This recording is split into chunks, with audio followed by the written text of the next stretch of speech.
I'm Nazar from Garage Door Geeks. Today we'll be talking about how to put your trolley operator into manual mode. You should have a red rope. When you pull it down, you'll see that it's disengaged. On the lift fasters, there are two different modes on the trolley. You'll notice that if you pull it down, the spring pulls it back up.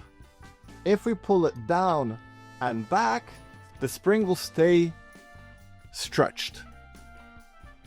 In this position, the garage door opener will not re-engage with the trolley.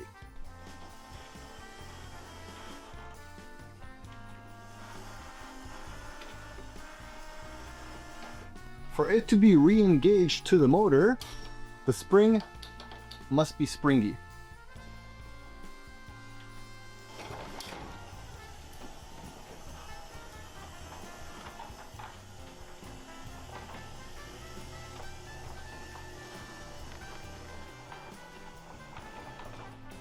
When putting the motor into manual mode,